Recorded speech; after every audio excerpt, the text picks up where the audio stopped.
नमस्कार, मैं हूं ज्योति निषाद और आप देख रहे हैं इंडिया वॉइस। और वक्त हो चला है रिपोर्टर्स लाइव का, जहां हम बात करेंगे चुनावी दौर में पीएम की हुकार की। बिहार में पुलिस पर कौन सा खतरा मंडरा रहा है? दिल्ली में एक दिन का मजा क्यों बन गई सजा? दिल्ली के रेलवे स्टेशन पर क्यों उमड़ी भीड़? और भी बहुत कुछ है खास। तो चलिए शुरू करते हैं रिपोर्टर्स लाइव का, जहां ग्राउंड जीरो से हमारे तमाम सहयोगी देंगे पल पल की खबर। मगर सबसे पहले बात करेंगे, प्रधानमंत्री नरेंद्र मोदी ने मध्य प्रदेश के चुनावी रण में हुकार भरी और विपक्ष पर जमकर हमला बोला। खबर पर ज्यादा जानकारी दे रही हैं हमारी संवाददाता स्वीटी दीक्षित। 17 तारीख को चुनाव होने जा रहा है और इसके लिए बीजेपी ने पूरी ताकत झोंक दी। न सिर्फ बीजेपी बल्कि कांग्रेस की तरफ से भी फूक का कदम आगे बढ़ाया जा रहा है। चुनावी मैदान में तमाम बड़े दिग्गज उतर रहे हैं। बता दें कि 17 तारीख को चूंकि मतदान होने हैं और इसलिए 15 तारीख की शाम को ही चुनाव प्रचार थम जाएगा और ऐसे में तमाम दिग्गज आज मैदान में उतरे हुए हैं। पीएम मोदी शाहजहांपुर में भी जाके जनसभा को संबोधित कर रहे हैं। इस बीच उन्होंने कांग्रेस पर जमकर निशाना साधा और चाइना का माल बताते हुए उन्होंने कहा है कि लगातार कांग्रेस चाइना को आगे बढ़ा रहा है, ना कि भारत में जो निर्माण हो रहा है उसका प्रोत्साहन कर रहा है। कई कटाक्ष हमले उन्होंने कांग्रेस पे भी किए। इसी के साथ सीएम योगी आदित्यनाथ भी चुनावी मैदान में छतरपुर से उतरे हुए थे। रीवा में भी उन्होंने जनसभा को संबोधित किया और राम मंदिर का मुद्दा उन्होंने उठाया। उन्होंने कहा कि कांग्रेस कहता था कि हम तारीख नहीं बताएंगे लेकिन रामलला को लेकर आएंगे। अब हम रहे हैं रामलला की प्राण प्रतिष्ठा की तारीख भी उन्होंने 22 जनवरी की बताई। कहा है कि भव्य आयोजन किया गया है और ये सिर्फ बीजेपी के अगुवाई में हो गया है। उन्होंने काशी विश्वनाथ मंदिर कॉरिडोर का भी जिक्र किया। उन्होंने कहा कि ये कॉरिडोर भी हमारी अगुवाई के कारण ही बन पाया, लेकिन सकरी कलियों में कॉरिडोर बनना यहाँ पे मुमकिन नहीं था। जहाँ 5 लोग आराम से खड़े नहीं हो पा रहे थे, वहाँ 50,000 लोग अब आराम से खड़े हो पा रहे हैं और ये सिर्फ बीजेपी ही कर पाएगी। इसलिए आप 17 तारीख को जाइए और कमल पे वोट दबाइए, कमल को वोट कीजिए। लगातार योगी सरकार की तरफ से कहना था, योगी ने कहा है। और इसी के साथ पीएम मोदी हो या तमाम बड़े नेता हो, गृह मंत्री अमित शाह भी आज चुनावी मैदान में उतरे हुए थे। इससे पता चलता है कि मध्य प्रदेश का चुनाव इस बार कितना जबरदस्त होने वाला है। 17 तारीख को पहले चरण की वोटिंग है, देखना होगा क्या कुछ निकल के सामने आता है। 3 दिसंबर को मतदान की जो भी नतीजे हैं वो निकल के सामने आ जाएंगे। कैमरा पर्सन सुशील के साथ स्वीटी दीक्षित, इंडिया। बिहार में लगातार दूसरे दिन सरकारी टीम पर हमला हुआ। क्या है पूरा मामला, बता रहे हैं हमारे संवाददाता नितिन चौधरी। अपराधियों के हौसले किस कदर बढ़ गए हैं। बता दें कि आज सुबह जिस समय जब दरोगा आप चेकिंग कर रहे थे, बालू माफिया ने उनके ऊपर ट्रैक्टर चढ़ा के उनकी हत्या कर दी। लगातार ऐसे मामले लगातार आते हैं बिहार के अंदर से, क्योंकि जिस तरीके से देखा जाता है बिहार के अंदर माफियाओं का अड्डा बना हुआ है। लगातार इसको देखते हुए राजनीति भी काफी गर्मा गई है, लेकिन जिस तरीके से लगातार इस पे जो है पुलिस प्रशासन की भी जो है चुनौती भी दी जा रही है। लेकिन उसके बाद जिस समय जब दरोगा चेकिंग कर रहे थे तो दरोगा को चेकिंग करते हुए उस समय बालू माफिया ने जो है ट्रैक्टर चढ़ा के उनकी हत्या कर दी। वहीं एक अन्य पुलिसकर्मी गंभीर रूप से घायल हो गया। पुलिस के मुताबिक वारदात जुमई की गढ़ थाना क्षेत्र के चंद्रावर पुल के पास हुई है। दरोगा प्रवंत रंजन सुबह 7 बजे अवैध बालू के परिवहन की सूचना मिली थी। जानकारी मिलने के बाद वह तुरंत अपनी टीम के साथ चंद्रावर पुल पर नजदीक पहुंच गए और चेकिंग करने लगे। इसी बीच सामने से एक ट्रैक्टर आया जिसपे अवैध रूप से आ रहे बालू लदी हुई थी, लेकिन उसके बाद लगातार पुलिस प्रशासन उसको देखा जा रहा है कि आखिरकार पुलिस प्रशासन जब उस समय चेकिंग कर रहा था तो चेकिंग करते करते उस समय जो है बालू माफिया ने उनके ऊपर ट्रैक्टर चढ़ा दिया। बिहार के जुमई में जब दरोगा की हत्या कर दी गई थी तो उसको देखते हुए उस समय जो है दरोगा को सूचना मिली थी कि आखिरकार कुछ बालू माफिया जो है वहां से बालू रेत लेके निकल रहे हैं ट्रैक्टर के द्वारा। लेकिन उसके बाद जब वो गाड़ियों की चेकिंग करने लगे तो उधर से एक ट्रैक्टर आता हुआ नजर आया, उसके अंदर बालू से लदा हुआ था। लेकिन उसके बाद जब उसे रोकने का प्रयास किया गया था तो प्रयास करने के बाद जैसे दरोगा बीच में खड़े हो गए तो उनके ऊपर ट्रैक्टर चढ़ा दिया गया। ट्रैक्टर चढ़ने से बाद दरोगा की मौत हो गई, लेकिन उसके बाद एक पुलिसकर्मी अभी घायल है। कैमरामैन सुशील के साथ मैं नितिन चौधरी, इंडिया वॉइस। बढ़ते हैं अगली खबर की ओर, जहां छठ पूजा को लेकर बिहार के लिए लोग रवाना हो रहे हैं, लेकिन लोगों की संख्या अधिक है और ट्रेनें कम हैं, जिससे लोगों को भारी दिक्कतों का सामना करना पड़ रहा है। इस खबर पर ज्यादा जानकारी दे रहे हैं हमारे संवाददाता अजीत कुमार। के बाद छठ पर्व का त्योहार नजदीक आते ही दिल्ली के रेलवे स्टेशनों पर यात्रियों की भारी भीड़ उमड़ती हुई दिखाई दे रही है। चाहे वो प्लेटफॉर्म हो या फिर टिकट काउंटर, हर जगह पर लोगों की भारी भीड़ देखने को मिल रही है। आपको बता दें कि छठ पर्व आते ही पूर्वांचल के लोग बड़ी संख्या में इस पर्व को मनाने के लिए अपने घर यानी कि पैतृक गांव की ओर जाने का रुख करते हैं और ऐसे में दिल्ली के तमाम रेलवे स्टेशन पर इस तरह की भारी भीड़ यात्रियों की देखने को मिल रही है। हालांकि आपको बता दें कि इस दौरान जो विशेष ट्रेनें भी निकाली जाती है, बावजूद इसके दिल्ली के विभिन्न रेलवे स्टेशन पर यात्रियों की भारी भीड़ देखने को मिल रही है। इसको लेकर के नॉर्दर्न रेलवे ने एक पहल भी की है और यात्रियों को रोकने के लिए, जो यात्रियों के साथ जो आते हैं उनको रोकने के लिए, ताकि स्टेशन पर भीड़ कम हो, जो पैसेंजर जो वहाँ पर जो टिकट होती है प्लेटफॉर्म टिकट, उसकी बिक्री पर भी रोक लगा दी है। हालांकि अब तमाम प्रयास किए जा रहे हैं, बावजूद इसके दिल्ली के रेलवे स्टेशन पर यात्रियों की जो भीड़ है वो कम होती हुई नहीं दिखाई दे रही। आलम यह हो चुका है कि यात्री बिना टिकट के भी ट्रेन में घुसने को तैयार दिखाई दे रहे हैं। फिलहाल तस्वीरें साफ तौर पर कह सकती है कि जिस तरीके से तमाम रेलवे स्टेशन पर यात्रियों की भीड़ है, वो किसी भी सूरत में अपने घर जाना चाहते हैं और छठ पर्व के त्यौहार को परिवार के साथ मनाने के लिए यहाँ से कूच कर रहे हैं। ऐसे में अब देखना ये होगा कि रेलवे प्रशासन द्वारा इन यात्रियों के लिए आगे किस तरह के कदम उठाए जाते हैं, ताकि इनको न केवल सहूलियत मिले बल्कि ये एक सही यात्रा करके अपने घर पैतृक गांव भी पहुंच सकें। फिलहाल देखना लाजमी होगा कि रेलवे प्रशासन की तरफ से क्या कदम उठाए जाते हैं। Ajit Kumar, India voice, Delhi. दिवाली के बाद भी दिल्ली की हवा में घुला जहर। इस खबर पर ज्यादा जानकारी दे रहे हैं हमारे संवाददाता तुषार कुमार। बारिश के कारण देश की राजधानी दिल्ली की हवा में जो प्रदूषण में सुधार हुआ था, वह दीपावली की रात कथित तौर पर बैन पटाखों के फोड़े जाने पर वह सुहा हो गया।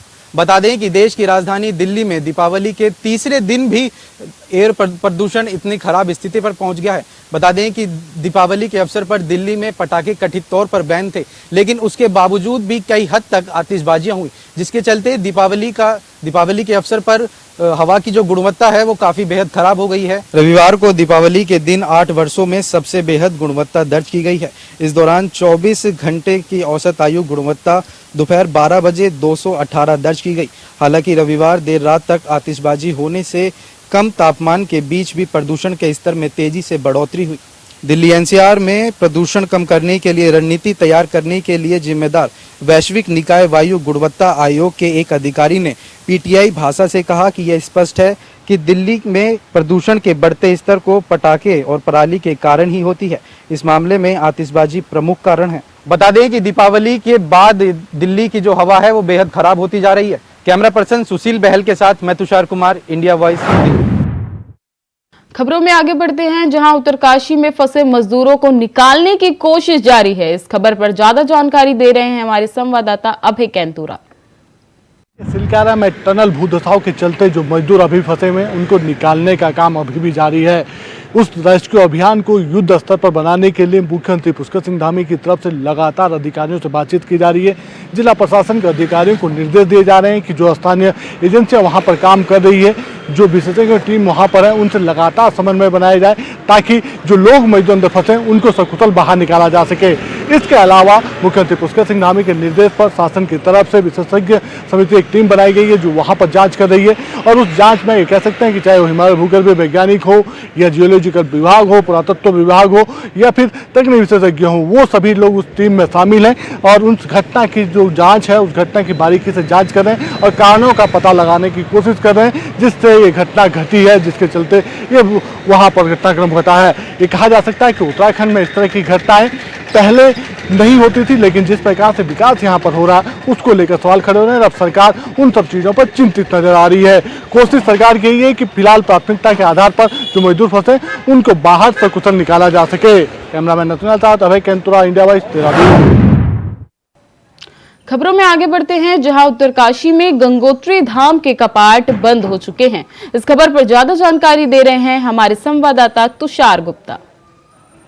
एक गंगोत्री धाम के कपाट आज बंद हो गए हैं और करीब 11:45 में तीर्थ पुरोहितों ने मंत्रोच्चारण के साथ और जिस तरह का विधि विधान के साथ कपाटों को बंद किया है और आगामी 6 महीने तक ये कपाट यूं ही बंद रहेंगे। वहीं अगर बात की जाए इस बार की, तो 9 लाख से अधिक तीर्थयात्रियों ने इस बार गंगोत्री धाम के दर्शन किए हैं, जो एक रिकॉर्ड तोड़ है। वही 2022 के आंकड़ों की बात की जाए तो 7 लाख तीर्थयात्रियों ने दर्शन किए थे। ऐसे में एक नया कीर्तिमान चारों धामों में गंगोत्री धामों को मिला है और 9 लाख जो श्रद्धालु हैं वो इस बार दर्शन किए हैं। वहीं जब कपाट बंद हो रहे थे तो कहीं ना कहीं जो व्यापारी हैं और साथ साथ तीर्थ पुरोहित हैं उनके चेहरे खिले हुए थे, क्योंकि इस बार रिकॉर्ड तोड़ जो यात्रियों ने सफ़र किया है, गंगोत्री धाम के दर्शन किए हैं, उससे कहीं ना कहीं जो व्यापार है वो भी बढ़ा है। अब आने वाले सालों में ये देखा जाएगा कि जो व्यापार है और अत्यधिक बढ़ने की जो उम्मीद है व्यापारियों में।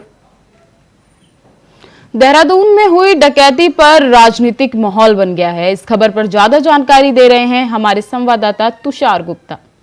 देहरादून में 5 दिन पूर्व एक बड़ी डकैती हुई थी, जिसमें 5 बदमाशों ने करोड़ रुपए का सामान लेकर रफू चक्कर हो गए थे, जिसको लेकर पुलिस लगातार उनकी खोजबीन में लगी हुई है। पुलिस का ये कहना है कि जल्द वो बदमाशों को सलाखों के पीछे कर देगी, लेकिन 5 दिनों की बात की जाए तो कोई ठोस सबूत पुलिस को नहीं मिला है। सिर्फ तथ्यों के कारण ही वो अपनी जाँच कर रही है। फिलहाल जो राजनीति है इसको लेकर गर्मा गई है। कांग्रेस का ये कहना है जो प्रदेश भर की कानून व्यवस्था है कहीं ना कहीं प्रभावित हुई है और इसको सुधारने के लिए राज्य सरकार निरंतर प्रयास करे। आज अगर बात की जाए तो कांग्रेस ने एक प्रदर्शन किया है राज्य सरकार के खिलाफ कि उनकी कानून व्यवस्था को सुधारा जाए और साथ साथ जो पुलिस अधिकारी लगातार कार्य कर रहे हैं अगर वो। अगली खबर की ओर बढ़ते हैं, जहां अलीगढ़ में एक युवक अचानक करोड़पति बन गया। कैसे और क्या है पूरा मामला, बता रहे हैं हमारे संवाददाता मोहम्मद शहनवाज। एक युवक बन गया करोड़पति जब वह सुबह उठता है और देखता है कि उसके अकाउंट में 4 करोड़ 78 लाख रुपए आ चुके हैं, जिसके बाद युवक का कोई ठिकाना नहीं रहा। दरअसल पूरा मामला अलीगढ़ के थाना नगर कोतवाली क्षेत्र के भूतपरा से सामने आया है, जहां रातों रात एक असलम नाम का युवक करोड़पति बन गया। तो वहीं पूरे मामले में असलम के द्वारा बताया गया है कि उसके 2 अकाउंट हैं, एक अकाउंट IDFC बैंक, दूसरा अकाउंट यूको बैंक में है। तो वहीं असलम के द्वारा बताया गया है कि पहले तो पिछले 2 दिन से उसके IDFC बैंक में पैसा आ रहा है अकाउंट में, और वो अकाउंट में पैसा IDFC में आने के बाद यूको बैंक में ट्रांसफर हो रहा है। ऐसे ही धीरे धीरे करते हुए 2 दिन से लगातार उसके अकाउंट में पैसा आ रहा है और अब तक लगभग उसके अकाउंट में 4 करोड़ 78 लाख रुपए आ चुके हैं, जिसको देखकर असलम बड़े ही अचंभे में है। जिसके उपरांत असलम के द्वारा मामले से 112 पुलिस को सूचना दी। तो वहीं हजारीबाग में झारखंड स्थापना दिवस की तैयारियां शुरू हो गई हैं। इस खबर पर ज्यादा जानकारी दे रहे हैं हमारे संवाददाता प्रमोद खंडेलवाल। झारखंड के हजारीबाग की बात कर रहे हैं और कल 15 नवंबर झारखंड स्थापना दिवस और भगवान बिरसा मुंडा की जयंती बड़े धूमधाम के साथ मनाई जाएगी। अगर हजारीबाग की बात करें तो आप ये देख सकते हैं भव्य प्रतिमा है बस स्टैंड के समीप, जहां कल तमाम पदाधिकारी श्रद्धांजलि अर्पित करेंगे। वहीं हजारीबाग के नगर भवन में कल दोपहर 2 बजे के लगभग में भव्य कार्यक्रम का आयोजन किया गया है, जहां पर झारखंड के मंत्री भी शामिल होंगे। वहीं साथ ही साथ अपने दर्शकों को ये भी मैं बता दूं, भारत के प्रधानमंत्री नरेंद्र मोदी भी आज झारखंड की राजधानी रांची लगभग 8:30 बजे आएंगे, जो कि 2 रहेंगे अपने सऊदी कैमरामैन के साथ। खबरों में आगे बढ़ते हैं, जहां आगरा से एक वीडियो वायरल हो रहा है। क्या है पूरा वीडियो, बता रहे हैं हमारे संवाददाता अमीर कादरी। नगरी आगरा के रूफटॉप कैफे मॉलिक्यूल्स के अंदर कल रात को जमकर मचाया गया बवाल। दरअसल मॉलिक्यूल्स रूफटॉप कैफे के अंदर कल रात में 2 पक्ष आ गए आमने सामने, जिसको लेकर रूफटॉप कैफे के अंदर जमकर मचाया गया है गदर। एक वीडियो भी सोशल मीडिया पर वायरल हुआ है। वायरल वीडियो में देखा जा रहा है कि किस तरह से 2 पक्ष एक दूसरे के ऊपर प्रहार कर रहे हैं, एक दूसरे को जान से मारने के लिए शराब की बोतलों को तोड़ के एक दूसरे को मारने की कोशिश भी कर रहे हैं। इस पूरी घटना का एक वीडियो सोशल मीडिया पर वायरल हुआ है। वायरल वीडियो होने के बाद में आगरा पुलिस एक्टिव हुई। आगरा पुलिस एक्टिव होने के बाद में Agra police commissioner doctor Pratinder Singh द्वारा 7 अज्ञात लोगों के खिलाफ मुकदमा दर्ज करने के आदेश दिए गए, जिसके बाद में आगरा के थाना ताजगंज पुलिस द्वारा 4 लोगों को गिरफ्तार कर लिया। बदायूं में 2 पक्षों में जमकर विवाद हो गया। क्या है पूरा मामला, बता रहे हैं हमारे संवाददाता विजय राठौर। बदायूं जनपद के सहसवान क्षेत्र के बादशाहाबाद गांव में दो पक्षों में हुए जमकर विवाद को लेकर के जमकर चले लाठी डंडे और पत्थरबाजी का एक वीडियो सोशल मीडिया पर तेजी से वायरल हो रहा है, जिसमें 14 लोग घायल होने की सूचना है। वहीं सभी घायलों को पुलिस ने अस्पताल भर्ती करा दिया गया है और मेडिकल परीक्षण के लिए भेज दिया गया है। वहीं बताया जाता है किसी मामूली कहासुनी को लेकर के विवाद हो गया था, जिसके बाद लाठी डंडे चले थे और उसके बाद छतों से पत्थर फेंकने और फायरिंग की भी सूचना है। वहीं वायरल वीडियो में साफ देखा जा सकता है कि पत्थरबाजी किस कदर गांव में चल रही है। वहीं पुलिस का कहना है कि पत्थरबाजों में 14 लोग घायल हुए हैं, जिनको मेडिकल परीक्षण कराया जा रहा है। दोनों तरफ से तहरीर प्राप्त हुई है और मुकदमा पंजीकृत कर दिया गया है। इंडिया वॉइस के लिए बदायूं से विजय राठौर। मिर्जापुर में एक दुकान में भीषण आग लग गई। इस खबर पर ज्यादा जानकारी दे रहे हैं हमारे संवाददाता कमलेश कुमार। मिर्जापुर के सिंधधाम में हुई एक घटना बीती रात दीपावली का समय था। दीपावली के समय में वहां पर माला, चुनरी, कंगन इत्यादि की दुकान थी। उस दुकान में लगी आग, आपको बता दें कि वहां पे एक पटाखे की वजह से आग लगी या फिर वहां पे शॉर्ट सर्किट की आग लगी, ये तो जांच का विषय है। फिलहाल जो आग लगी वहां पर लाखों का नुकसान हो गया है। वहां पे स्थानीय लोगों के द्वारा धू करके धुआं निकलने लगी। तो दुकान रात में करीबन 2 बज रहा था, उसमें जो आग लगी थी, स्थानीय लोगों के द्वारा पता चला कि उसमें धुआं कैसे निकल, लोग इकट्ठा हो गए। जब जाके देखा तो वहां पर। खबरों में आगे बढ़ते हैं, जहां बदायूं में सड़क किनारे गड्ढे में शव मिलने से सनसनी फैल गई। क्या है पूरा मामला, बता रहे हैं हमारे संवाददाता सतीश सक्सेना। जिले के थाना अलापुर क्षेत्र में एक बार फिर दहशत का माहौल है। जी आपको बता दें कि अलापुर से म्याऊ जाने वाले मार्ग पर बीच MF हाईवे पर एक गड्ढे के पानी के भरे गड्ढे में एक युवक की लाश मिली। लाश मिलने से क्षेत्र में हड़कंप मच गया। वहीं इस बात की सूचना जब पुलिस को हुई तो पुलिस भी मौके पर पहुंच गई और शनाख्त में डट गई। जिसके बाद पता चला कि बिजपुरी अलापुर थाना क्षेत्र के गांव बिजपुरी के भूरे नाम के युवक की यह लाश है। रायबरेली में अज्ञात युवती का शव मिलने से सनसनी फैल गई। इस खबर पर ज्यादा जानकारी दे रहे हैं हमारे संवाददाता राजू तिवारी। बोरे के अंदर शव मिलने के बाद क्षेत्र में सनसनी फैल गई और पुलिस महकमे में भी हड़कंप का माहौल देखा गया। बता दें कि रायबरेली जिले के सलोन कोतवाली क्षेत्र के अंतर्गत नाइन गांव के समीप सई नदी में बोरे के अंदर एक युवती का शव पाया गया, जिसके बाद क्षेत्र में सनसनी फैल गई और पुलिस महकमे में भी देखा गया कि किस तरह से पुलिस के हाथ पांव फूलने लगे। कई घंटों तक तो डी और सलोन की जो सीमा है सई नदी की, उसमें विवाद में उलझी रही पुलिस। कहीं ना कहीं देखा जा सकता था कि किस तरह से अपने बचाव में लगी रही और डी थाना प्रभारी व सलोन कोतवाली प्रभारी अपने अपने सीमा के विवाद में फंसे रहे और शव को पड़ा हुआ देखते रहे। अगली खबर की ओर बढ़ते हैं, जहां मथुरा में अग्निकांड में 2 सगे भाइयों की मौत हो गई। इस खबर पर ज्यादा जानकारी दे रहे हैं हमारे संवाददाता मोहम्मद फारूक।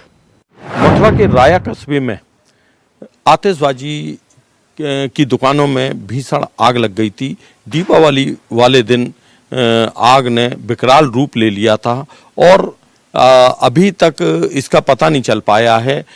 इसमें 5 लोग जो है गंभीर रूप से घायल हुए थे और 15 लोग जो है झुलस गए थे। 5 लोगों को आगरा और दिल्ली रेफर किया हुआ था, जिसमें आज 2 सगे भाइयों की मौत हो गई है। एक भाई की मौत सफदरजंग हॉस्पिटल दिल्ली में हुई है, दूसरे भाई की मौत आगरा के SN मेडिकल कॉलेज में हुई है। इनके घर में दोनों की मौत से कोहराम मच गया है। दोनों भाई हाथरस के रहने वाले हैं और सबसे बड़ी बात ये थी कि कहीं ना कहीं एक लापरवाही सामने आई थी और फायर ब्रिगेड की गाड़ी भी वहां पर मौजूद नहीं थी। हरदोई में कर्ज वापस लेना पड़ा भारी। इस खबर पर ज्यादा जानकारी दे रहे हैं हमारे संवाददाता आनंद त्रिवेदी। चंद पैसों को लेकर हुआ विवाद। आपको बता दें कि उधारी के पैसे जब मांगने गए तो वहां पर जिसको पैसे दिए थे वो उनके ऊपर हावी हो गया। आपको बता दें उनके घर की महिलाएं और वह पुरुष एक दूसरे के ऊपर लाठी डंडा लेकर जुट गए। आपको बता दें कि आज की डेट में पैसा देना भी एक गुनाह है कि उधार अगर पैसे दिए हैं तो मार खाना तय है। इसीलिए आपको बता दें पूरा मामला पाली थाना क्षेत्र का है, जहां पर जब पैसा मांगने गए तो एक दूसरे के बीच में विवाद, उसमें कई लोग घायल हुए। हालांकि इस पूरे मामले जब पुलिस मौके पर पहुंची है, दोनों पक्ष को पुलिस थाने लेकर आई है। चंद पैसों को लेकर आज की डेट में लोग एक दूसरे के खून के प्यासे हो चुके हैं। मिर्जापुर में घाट पर एक हादसा हो गया। क्या है हादसा, बता रहे हैं हमारे संवाददाता कमलेश कुमार। मिर्जापुर जिले के बिंदधाम पर हुई एक घटना आपको बताते चले। 36 वर्षीय युवक आजमगढ़ से आए थे मां विंध्यवासिनी के दर्शन करने के लिए। आए थे। आपको बता दें कि भोर में करीबन 4:30 बजे वो गंगा स्नान करने के जाता है, या वहाँ स्नान करते समय वो डूबने से उनकी मृत्यु हो जाती है। आपको बता दें कि जहाँ पर वो स्नान कर रहा था वहाँ पर ज़्यादा डुबाव होने की चांस नहीं था, ज़्यादा गहरा पानी नहीं था, लेकिन स्थानीय लोगों का कहना है कि वो नहाते समय उनको मिर्गी का दौरा आ गया, जिसके कारण वो डूब गया। स्थानीय लोग को बचाते बचाते तब तक वो जो है कि वहाँ पर हालत उनकी गंभीर हो गई। ले आए वहाँ पर अपने विंध्याचल के अस्पताल में चिकित्सक के द्वारा वहाँ दिखाया गया। उन्होंने वहाँ के जो चिकित्सा अधिकारी थे विंध्याचल धाम के, उन्होंने रेफर कर दिया मिर्जापुर में। रुक करेंगे अगली खबर का, जहां गाजीपुर में दिल दहलाने वाली खबर सामने आई है। क्या है वो खबर, बता रहे हैं हमारे संवाददाता सुशील तिवारी। धान के खेत में अचेत अवस्था में मिली युवती जब ग्रामीणों ने देखा तो पुलिस को दी सूचना। मौके पर पुलिस आती है, उसके बाद नजदीक के अस्पताल ले जाया जाता है, उस बच्ची का इलाज होता है। यह घटना है गाजीपुर जिले के थाना रेवतीपुर का, जहां पर कुछ दिन पूर्व एक बच्ची घर से गायब हो जाती है। घर वाले सूचना देते हैं थाना अध्यक्ष रेवतीपुर को कि उसकी बच्ची मिल नहीं रही है, उसकी तहरीर को लिखा जाए। उसके बाद घर वालों ने एक बड़ा आरोप लगाया है कि अगर पुलिस समय पर अलर्ट हो जाती तो इतनी बड़ी अनहोनी नहीं होती। आज बच्ची जिस अवस्था में है उसके लिए परिवार वाले पुलिस को दोषी ठहरा रहे हैं। उसके बाद आनंद फानन में उसे जिला अस्पताल गाजीपुर लेकर जाया जाता है, वहां पर उस बच्ची का इलाज होता है। लेकिन मौके पर आला अधिकारी गाजीपुर के एसपी ओमवीर सिंह भी जाते हैं, लेकिन उसके बाद उस बच्ची को बनारस ट्रामा सेंटर रेफर कर दिया जाता है। और फिलहाल रिपोर्टर्स लाइव में बस इतना ही। तमाम खबरों के लिए देखते रहे इंडिया वॉइस। तब तक के लिए नमस्कार।